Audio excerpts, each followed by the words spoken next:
Hey, what's going on, everyone? This is Mitch. Good Tuesday morning to you all. Hope you guys are doing awesome out there this morning and having a wonderful start to your day.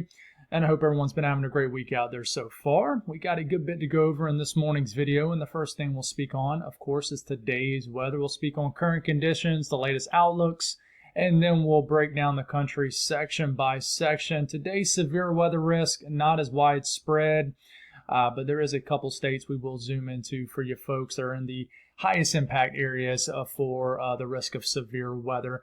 But after we get done talking about today's weather, we will spend a good bit of time on the medium to longer range. So we'll speak on the days out ahead of us, and then we'll inch our way to like the 7 to 10 day range. I'm watching a pattern that sets up just about every single summer called the Ring of Fire, where we have a lot of energy that shoots on top of a ridge of high pressure, and then it'll dive back down, and we can have just waves of severe weather. It's always a tricky thing to figure out, but there is a lot to discuss. Nothing too crazy, just actually typical summer type pattern stuff, but sometimes some of these setups could produce some higher end severe weather threats. So we'll speak on what's to come, and I haven't had a lot of time to really dive into the longer range, so we're going to do it in this morning's video. If you guys have not subscribed, certainly consider doing that. Like the video if you like it. And if you guys got anything that I can pray about or pray over, please put it in the comments below, and stay tuned for the very end of the video. We got you guys a Bible devotion. So let's get rocking and rolling here. So we got a lot of moisture over the eastern U.S. We got rain across the northeast, even some storms out there. We got an area of storms going across northern sections of Florida, the southern half of Georgia.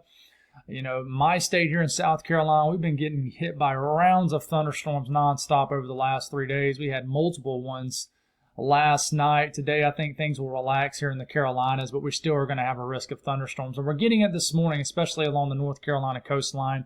And then we got a big-time area storm surging across areas of central Texas. And I say big-time area storms. It's not even really severe warning, no tornado warnings or anything right now, but it is a pretty intact line of storms surging across the central, really the heart of Texas right now. A little bit of flow up here in the northern sections of the country. We're going to speak a lot about you folks up here later in the video. But the middle of the country quiet, the western U.S. pretty quiet, and this is current conditions. So latest watches, warnings, and advisories. We do have heat advisories and red flag warnings across areas of the Pacific Northwest. We do have, it looks like we did have a severe thunderstorm warning up at least earlier. I think they dropped that, but I pulled this up about 30 minutes ago. But anyways, some dense fog out here across Kentucky and Tennessee. We got some flood watches across New Mexico. And I wouldn't be surprised we get some flood watches across other areas of Texas and some coming updates from the National Weather Service. We'll see if that happens. There's definitely a wet pattern that's going to continue for especially the state of Texas, and we're going to speak on that when we speak on kind of after today's forecast. But this is watches, warnings, and advisories. If we look at the Storm Prediction Center outlook, we do have a marginal risk across the I-95 corridor of the eastern U.S., level 1 out of 5, nothing too crazy. Marginal risk up here in Montana and Oregon. There's flow definitely riding on top of this ridge. It will speak a lot on here in a bit. And then we got a risk of severe weather for sections of Louisiana, Texas, into New Mexico, and a more elevated risk of severe weather for areas of southwest Texas and southeastern sections of New Mexico. Level 2 out of 5, risk of severe weather, a slight risk. Tornado threat, just a 2% risk here in areas of Texas and New Mexico. And then the wind threat, it is at a 15% risk in that slight risk area of winds exceeding 55 to 60 miles per hour. And then the hail threat, a little bit more elevated. Yellow area is a 15% risk of hail exceeding 1 inch in diameter or larger. And then if we zoom in here, we might as well. That black outlined area with the black dashes, that is a 10% risk of significant sized hail, 2 inch in diameter or larger. You guys have been very active over the last month and a half or so for sure. We go on to look at the excessive rainfall outlook. Just your general run-of-the-mill risk of flash flooding across the green area, just a 5% risk. But down here in Texas, over the next few days, we are going to run at least slight risk of flash flooding. So if you're in the yellow, that means you have a 15% risk of flash flooding occurring within 25 miles in a given location. I wouldn't be surprised if they upgrade the coming days to maybe a moderate risk. That would be a 40% risk of flash flooding. But as of now, they've kept it at a 15% risk. And I think today that seems about right. But maybe the next couple days, a little bit of a higher risk. Now, the update from the tropics. Listen, there's nothing really to talk about. What's wild is we're entering the middle portion of June now. I always consider kind of the 10th through the 20th the middle part of a month. And I use those terms a lot. Early this month, mid this month, late this month. I love using terms like that. But, we're entering the middle portion of June. What's wild is a year ago from today, here in a couple weeks, I would say, if we could go back a year ago from a couple weeks from now, if that makes sense, we were starting to track Beryl, which was a huge anomaly hurricane that you guys probably remember. Hurricane Beryl ended up becoming a Category 5 hurricane and hitting the Lesser Antilles and sweeping across the entire Caribbean, and eventually we got into the Gulf and then hit Texas. And it's crazy that we're coming up on the year anniversary of that, but it's quiet out there. There's nothing really to discuss. Don't really have a detailed update on the tropics because there's nothing really to talk about. But no tropical activity expected between now and the next 7 days. So let's take a look at the southeast, a broad look at things. Of course, we got the storms moving across the Panhandle and northern areas of Florida, southern Georgia. By the time we get into midday, things should begin to calm down. The northern Gulf could continue to experience some thunderstorm activity. Some of this might inch inland. We do have some thunderstorms trying to fire up in like the low country of South Carolina. And if you're sick of the storms in the Carolinas and Georgia, I do think we're just going to continue just to have your run-of-the-mill risk of thunderstorms. But I think after we get into tomorrow, we'll turn into more of a summer-type pattern where we just get pop-up showers and storms or outflow boundary-driven stuff. And we'll talk about the outflows and stuff in due time here. But this is kind of the season you're getting into Florida now. So just pop-up activity, thunderstorms in the middle sections of Florida. A little bit of more flow up here in the Carolinas. So some thunderstorms could sweep through the Carolinas, maybe even Georgia. Then we get into the overnight hours. Could continue to get lingering activity in Georgia and lower sections of South Carolina. But we wake up tomorrow morning to just a humid air mass, typical, early summer type stuff here. But I will take a closer look at, say, Virginia, especially North Carolina. We'll start off around 2 p.m., 3 p.m., 4 p.m., We do get some thunderstorm activity here in western North Carolina, even some pop-up stuff in the Sandhills. And some of this could intensify. This is 6 p.m. between Hickory, Charlotte, Greensboro, Winston-Salem. Shows some more intense thunderstorms, so this is certainly possible. So just because the risk of severe weather is lower today, we're probably still going to get some severe warned storms. Now, we take it to about 8 p.m. or so, and the thunderstorms could continue to be impressive across areas of Greensboro, Raleigh. Just watch out in these areas. Some gusty winds, some small hail, certainly possible. Of course, you never can rule out a tornado. 10 p.m., 11 p.m., thunderstorms could be hanging around between Charlotte and Fayetteville. It's moving a little bit slow for me. And then we get into the overnight hours, and things should begin to calm down. Not a whole lot to talk about after that. But the Northeast, we're waking up to some shower activity, even some thunderstorms out there. All this shower stuff and storm activity will continue to move across areas of Vermont, New Hampshire, Mass, Connecticut, Rhode Island, maybe some heavier activity in western New York. Speaking of New York, remember we talked about that tornado risk, the watch out for a risk of tornadoes yesterday in northwest PA, southwest New York. Well, there ended up being kind of almost a mini tornado outbreak. We had damage from tornadoes in areas of New York, just outside of Buffalo. Follow a great person who lives in Buffalo, and he got drone footage of this stuff. And hope you guys are faring well. It was not a high-end tornado threat day, but we did talk about it in yesterday morning's video. Hope you guys are faring well out there, but definitely a day today where the weather will not be as crazy. But we start to get into the early afternoon period. We got just showers out and about across Vermont, New Hampshire, Maine, southern New England. And then some of this stuff could intensify. For example, you see the Jersey Shore, stronger cell, around 6 p.m. this evening, some storms. Potentially here in like the Tidewater area, the Delmarva, a little bit of activity here in interior New England. And then we started taking the later in the evening, and things will begin to sort of calm down. Then we'll wake up to probably a drier start for our Wednesday morning. Now, we take it down to the south central U.S., multiple things going on. We surge through the morning hours, the leftovers of the line of storms moving through right now across middle areas of Texas will continue. It'll probably hold together and make it probably all the way into the eastern sections of Texas by this afternoon. So we got this area of storms here. We got pop-up activity ongoing in Louisiana, southern Mississippi. We got some action, some supercells trying to develop here in northern Mexico and southwest Texas. We got some action here near Lubbock, Midland. And then a lot of heavy rainfall and storms can congeal together in southwest Texas. We continue to have this line of storms surging into Louisiana, and then we'll just deal with an overnight line of storms surging across the western and middle areas and even potentially the southern areas of Texas. But just taking a look at kind of a closer look at all this. This is 8 a.m. this morning. We're going to continue to deal with those storms in the western areas of this region I'm showing you. We get into the afternoon hours. It's 2 p.m. Look at that storm that pops up sort of between Pecos and Alpine. That could be a tornado-producing supercell. You see the circle coming off that storm. That means more of an intense updraft, potentially producing a tornado, some very large hail is definitely the biggest threat with today. And then all this stuff will kind of congeal together. Very active look here deep in southwest Texas. Even some storms trying to pop up here in Post, Abilene, Big Spring, near Midland.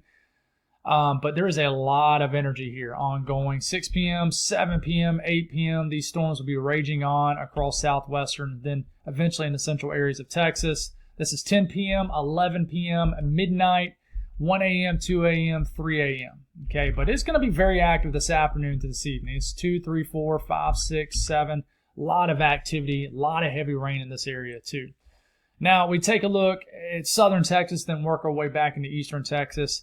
It's a quiet start this morning, but as we start to make our way into this afternoon, this 4, 5, 6, 7, 8, 9, 10, storms begin to form around San Antonio. Then you got a more organized line of storms to your west moving towards you guys. And this is 11. This is midnight. Big area storms could slam you guys in San Antonio, Austin, around midnight, give or take an hour. And eventually this looks to weaken, but some of this stuff could reorganize and deep down in South Texas. I'm talking about like way down here.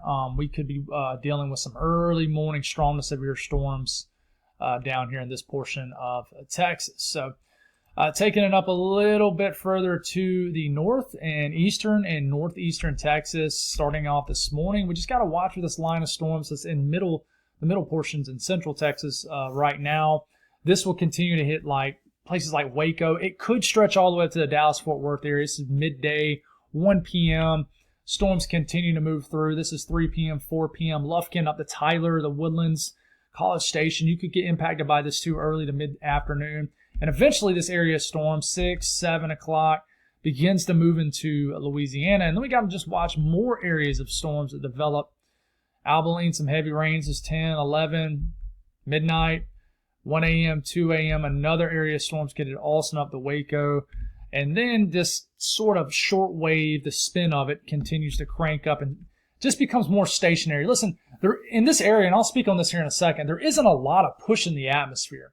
This is really driven off an embedded short wave kind of stuck underneath a building ridge to the north. So if this thing becomes stationary, that means the forward push of these storms really begins to kind of peter out, if you will, and that's kind of what's happening here.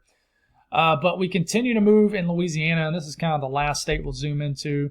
This morning, run-of-the-mill pop-up activity in Lake Charles, Lafayette, up to Alexandria. Nothing unusual about this, but some of these will hit severe limits and just kind of dance around. Even southern areas of Mississippi, Hattiesburg, Gulfport, Biloxi, and I think this will stop probably. The severe activity will stop probably up into the Jackson Meridian corridor.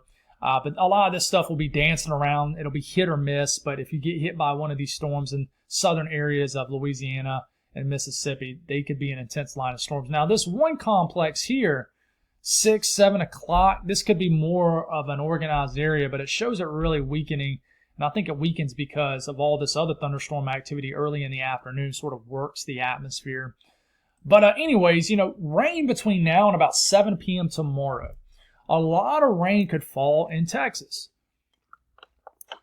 Had to get something to drink there. Got to hydrate, But, the red area you see, the big red splotch area in Texas, I mean, that is 2 to as much as 3 inches of rain. Some areas is probably going to get 3.5, 4 inches of rain.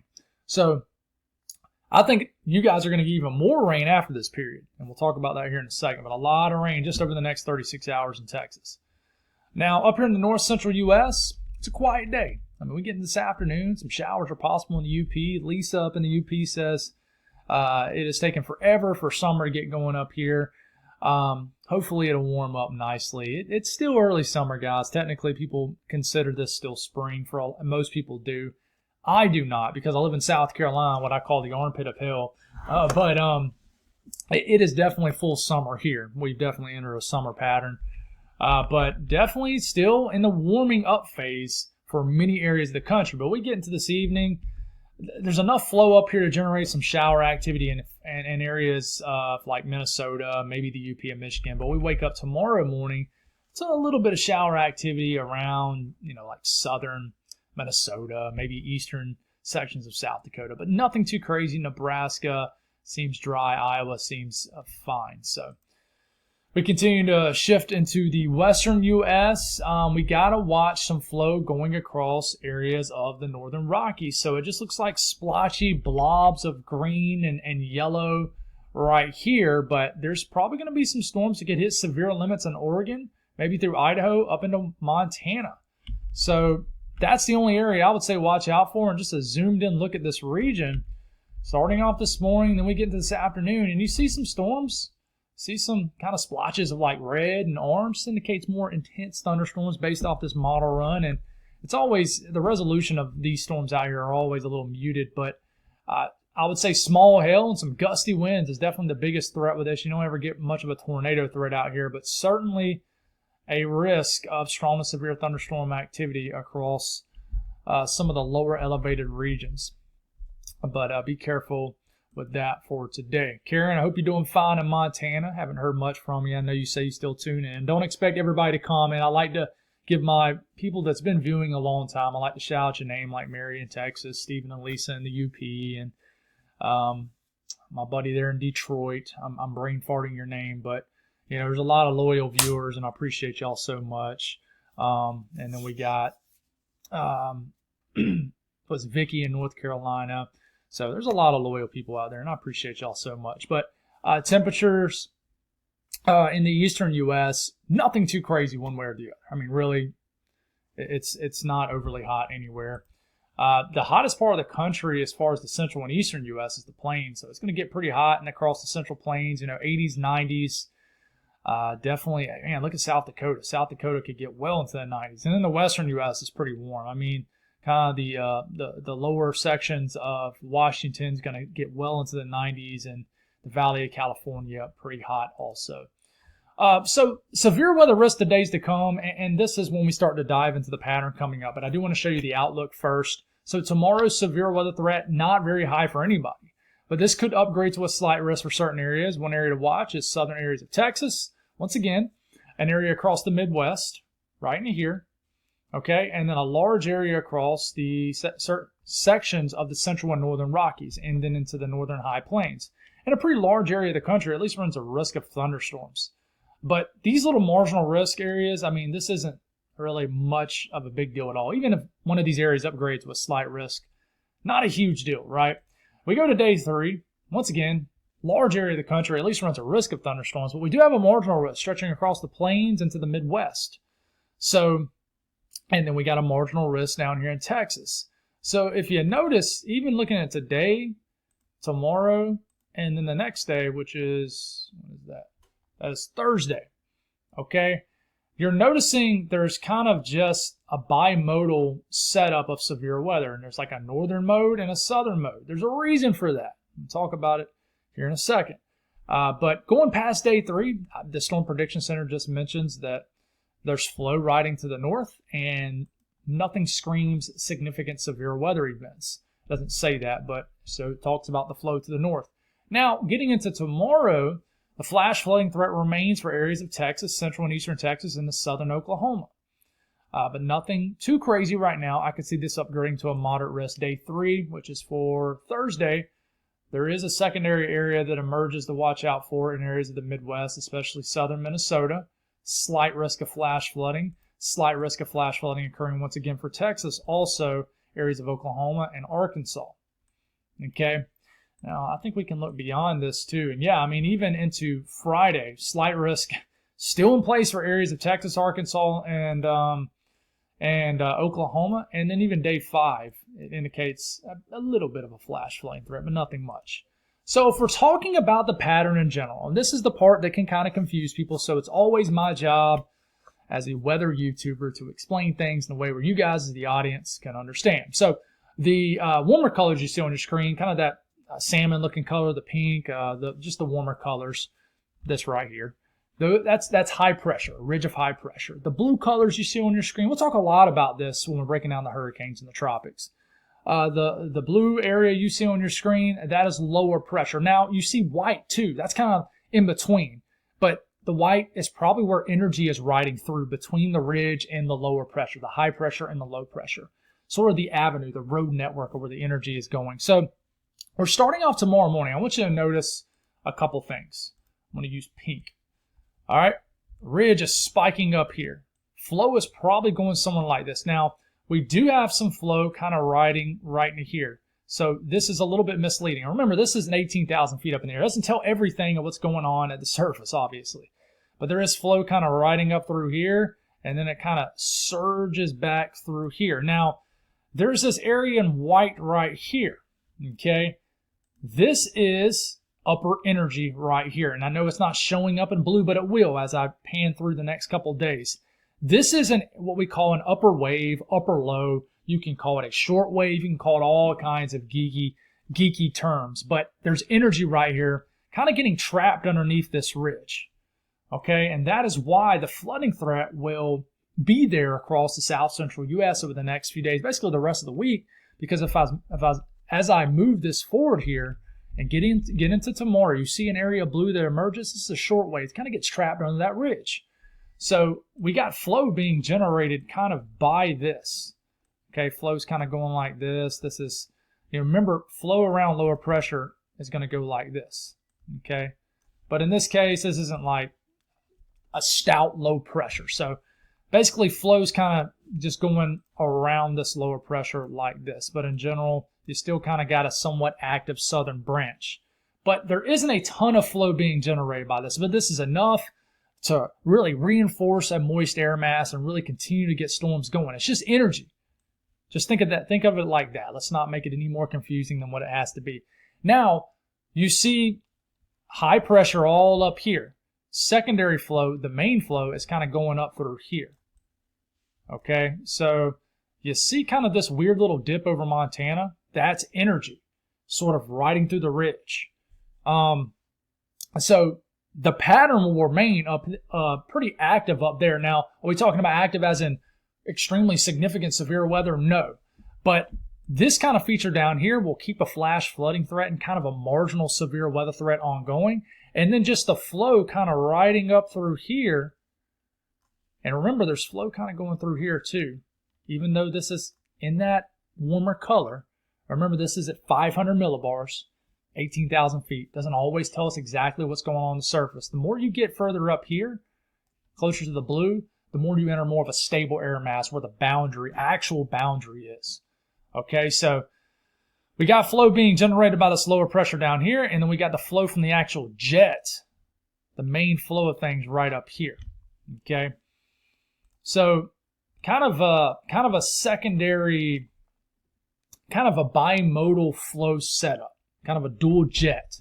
One would call it the southern jet and the polar jet up there. But you kind of keep this going with the Pacific jet. So, but let's not get too crazy into that. We get into Thursday, the pattern looks similar. And this area, this kind of white area with a little blob of blue right here over Oklahoma continues as we get into Friday afternoon to be trapped under this ridging right here on top. So the flow remains kind of shooting up through here. And then we continue to get sort of flow right through here. So once again, energy being generated by this, and then there's energy kind of shooting up through here. And there's other little things too. Like, I mean, you even like in this area right over here across the Carolinas, you're still going to get like pop-up activity just due to the instability building in the atmosphere. Storms pop off. They pop off outflow boundaries. That rain-cooled air hits warm, moist air that allows for more convection. So it's always tough to explain this because even in areas that I'm not circling, you can still get thunderstorms like in the southeast. Okay, but you kind of keep this going here. And this is when I start to see the ring of fire set up. We start to get to about the 15th through the, 19th, 20th, maybe beyond. And this is when, we still got this little short wave still into this weekend. You see this little embedded area of white? This is still some energy, still trapped under that ridge. So this is probably going to continue to generate showers and storms across the Mississippi Valley. But if you take a look at this, this is a big, tall, spiking ridge over the majority of the country. Okay? So you're probably going to have impulses of energy riding on top of this and then surging back down. We call this like a northwest flow here. Energy kind of going up through here, going over top the ridge, and then surging back down south. And a lot of times when you have these big spiking areas in the ridge like this, a lot of warm, hot, soupy, unstable, moist air really builds all across this area, especially the southeast. So basically the air mass is summer-like. It's hot. So we get these little impulses of energy that ride through this ridge, and then they meet a very unstable air mass, and then we just could have nasty areas of storms. So, of course, you always got to watch this area. And these kind of setups happen every single summer. There's nothing unusual about it. We always get these tall, spiking ridge of high pressure. So you continue to go, and, the ridge is still there, but then maybe as we start to get say into next week sometime, maybe a more pronounced area of low pressure, and this is just the operational run of the Euro, kind of moves into sections of the western U.S., but you continue to still have a look, and you got a lot of energy at this point probably riding up through here. And I know this doesn't always show the picture, but there's better examples of this, but here it goes again. This is like after day 10. It's a great example of it. You see these little squiggly lines here, these isobars and little rivets and kind of bends in them. Did not mean to push that. That is energy kind of embedded into the ridge. Okay, so that energy is going to kind of go around the higher pressure of this ridge of high pressure, if this makes sense. So this is a great example, in my opinion. As we're getting into this weekend, not this weekend, next weekend, energy going around this ridge and then surging back down south. So let's not get any more geeking out with that than we already just did. Another great way to show this is flow at about 18,000 feet, 500 millibars. So you continue to get this in motion. You can see kind of the bend right here, right? All right, so there's flow going around this lower pressure, sort of like this. That is our short wave as we finalize this work week into this weekend. And then we got flow up here. So we keep this in motion. We get into Friday. You can see that area down there still stuck, jammed in this ridge. And you can actually move your cursor over here and it's generating just enough flow in the mid to upper levels of the atmosphere around this. This will continue to drive shower and thunderstorm development. But then you see, this is getting into Friday afternoon, but then you see it well here. You can see the flow kind of going up through here also. Okay, a little bit of flow being generated by this. Okay. Then the main flow up here on top of the ridge of high pressure embedded into the upper portions of the ridge, if that makes sense. A lot of flow going through here, kind of shooting down here. Okay. And then you keep going here. And that ridge really spikes as we're getting into this weekend. So we get closer to that June 15th time frame, this coming Sunday, and a big spiking ridge happens here. So that ring of fire setup really happens. A lot of flow coming up through here, then going up through here. But, there is going to be embedded areas of energy that kind of rounds this area, kind of the central area of high pressure. So a little bit pieces of energy will probably come down here. You still got this short wave still hanging out with us here. Could have some energy that'll come down here. A little bit of a contradicting flow right into here, but in general, there's no point getting, I sit here and say there's no point in getting super detailed about it, but here I am getting extremely detailed about it. But to me, it just screams kind of a ring of fire type setup. And then we start to get into, say, We start to get to say, I don't know, like next or early next week, around this time next week, and things get a little bit more fuzzy here, but there is a lot of flow riding over the northern portion of the country. And do we get, if you look at the actual operational euro, I think it shows it perfectly here, right here. So this is next Saturday. I'll be on vacation next Saturday. This is far out. This is way past day 10. So not a reliable thing to look at, but I think this is a great example of what could happen. A lot of flow coming up through here. Stout, not a great color at all. Not a great color at all. Stout ridge of high pressure right here. Flows coming up through here and then shooting down here. Now this would create probably more of a significant severe weather event. This is a classic example of a ring of fire setup. But see up here, 288 hours out. That's pretty far out. But even as we get into the 15th through, say, the 19th, 20th, we're going to have somewhat of that ring of fire setup, I think. I just don't know if it's going to be a higher end kind of setup where a lot of energy riding across that ridge and soupy air down here for all of that flow and energy to kind of ride into. So let's get this back off. Geeking out way too much with you guys. But, you know, one of the things you'll look at here is we talk about moist air, and I'm just going to run through this really fast. But, you know, as we move through here in time, we take it this Thursday. Remember, dew points in the 60s and 70s indicate very moist air. So we get into Friday, we get into Saturday, we get into Sunday. One thing you're noticing, just kind of keep your eyes down here. This moist air does not go anywhere. Okay, dew points in the 60s, 70s, a ripe tropical air mass across a good chunk of the central and eastern U.S. that supports severe weather. So, you know, any kind of flow that gets going around these areas of high pressure is definitely going to run into a very unstable, hot air mass, and that's going to drive and really fuel these storms. So a lot of moist air across the central. I mean, we take it even between day 7 and day 10. Tons of moist air. I mean, dew points getting into the 70s all the way into the Great Lakes region as we get into about day 10, which is pretty far out.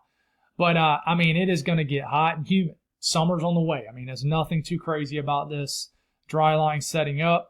Nose of moist air getting all the way up into Montana and the Dakotas. So you can tell just based off the dew point map that the ridge of high pressure is spiking as, I mean, there's just no sweeping cold fronts to really dry out the air mass. And one of the last few things we'll look at here is you can see what's going on. If we just look at the operational run of the Euro, right? You can see just clusters of thunderstorms down here. You can hear the birds chirping outside. That's one thing I like about having this in here. I can hear the birds more. Sometimes they can be distracting, but you're going to see a lot of thunderstorms, especially right here, kind of developing into here, and then you're going to see kind of thunderstorms up into here. It's a great example of somewhat of the split flow we're talking about. It's hard to call it a split flow because the flow down here is really being generated by this short wave, but you kind of keep going, and you see the energy on the northern sections of the country and then the southern areas of the country, just splotches of green, yellow, and orange, etc. And then we get into this weekend, and that short wave sort of dances around across the central eastern areas of the U.S. And then a lot of energy way up here in Canada because the ridge is spiking so high. You can see the high pressure here. And then it's a great example here. Okay. You see this area right here? This is next Tuesday morning. You see this area of energy right here? This is a complex of storms. It's a week out, so it's not exactly what's going to happen. But you see how that's kind of diving down right there? You see how it kind of dives down to Nebraska? If you kind of go back to this, I'm going to pull it up on the fly here. If you go back to this, and you look at that, and you go to that same time period, okay? I know I'm stalling the video a bit, and I wasn't expecting to do this. If you go to that same time period, let's go to Tuesday morning.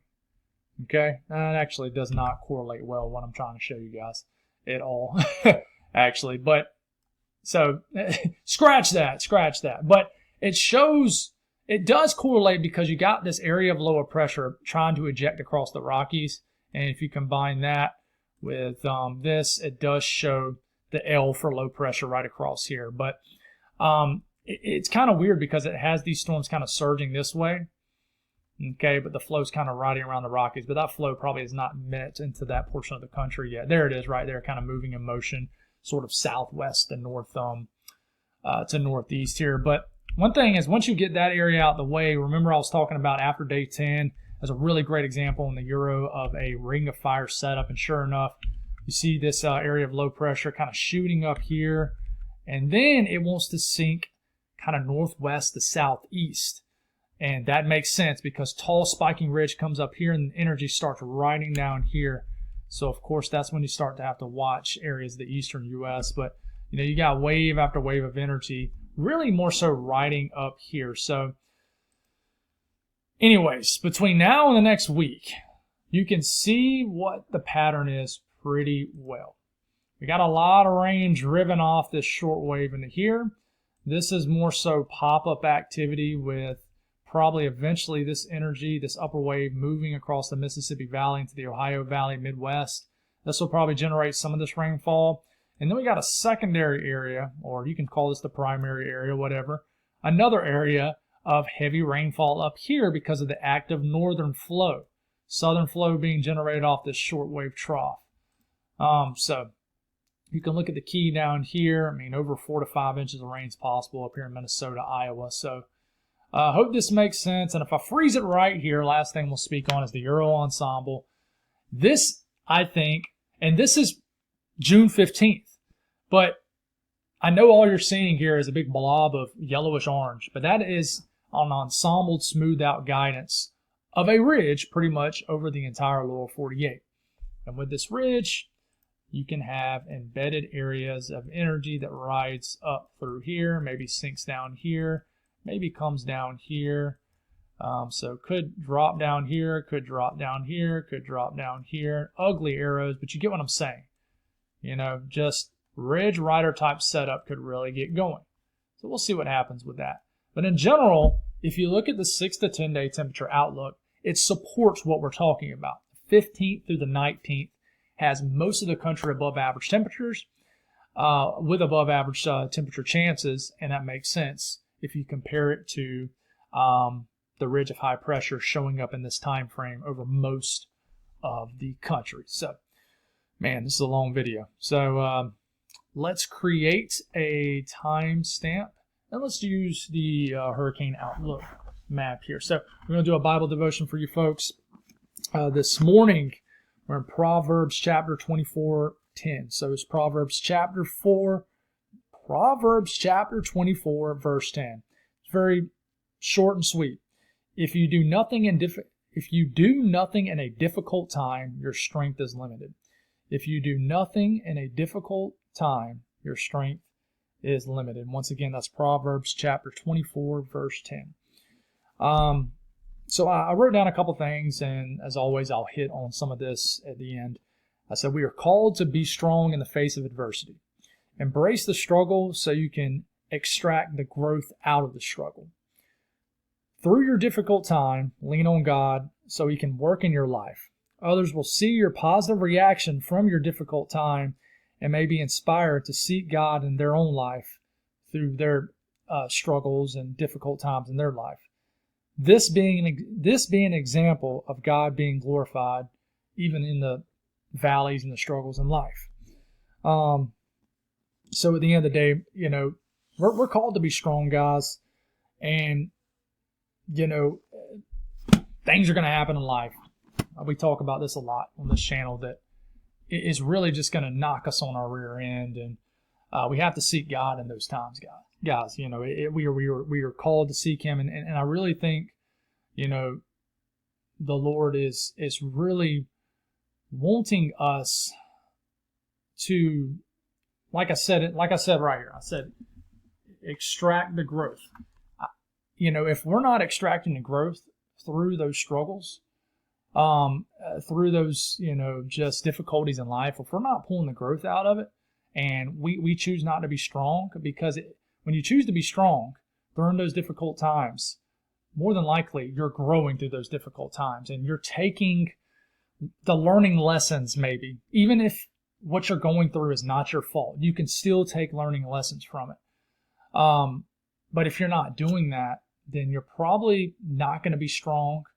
or you're probably going to react the same way when the next inevitable blow in life comes. So that's part of growth, you know. You gotta grow through the struggles, grow through the pains in life, and unfortunately, some people are going through some really, really, really tough times. One of the things I think about the most, as a difficult time for me, that would be just a true struggle, just a true just devastation in my life, as if I lost one of my little girls, or if they got really, really sick. That would be the ultimate test in my life. And I don't know how to react to that. And every time I think about it, it brings a nasty chill down my back, like it is right now. But, people are going through that right now. We got somebody locally, her name's Ellie Grace, that this little girl has tumors in her brain. And the truth is, there's a lot of little kids out there going through similar situations. She's got tumors in her brain. And as a parent, I don't know how I would handle something like that. So even in the most difficult times, we are called to be strong. And God works in mysterious ways. And somehow he will, if you trust in him and have faith, he will bring the light out the situation, and you will get light from it if somehow you can get through. But, of course, my heart goes out to anybody going through times like that. And I know this is kind of going off into something else. And I mentioned that Ellie Grace girl. She is somebody locally. Our town, Lexington, is really rallying around her. She's about 8 years old, I believe, and she's got basically a form of brain tumors that nobody's survived from it. So we're just praying for a miracle. We're praying that God, uses this situation and pulls a miracle, and then he gets the glory for it, and people can see just how wonderful he is. But God's will be done. And anyways, guys, just getting off with that. But I appreciate y'all. And just be strong in those difficult times. We are called to be strong. The Bible mentions strength a lot. And listen, this world is going to glorify weaknesses. I think, in my opinion, we're supposed to acknowledge our weaknesses, but we're not supposed to praise them. I think that we're supposed to acknowledge them, say, okay, this is my struggles. This is what I struggle at. What can I do to improve those struggles? What can I do to get better from here? This world, it wants you to basically embrace those struggles, but we're called to be strong. So power through, guys. God bless all y'all. Appreciate y'all. And we'll do it again tomorrow morning. God bless.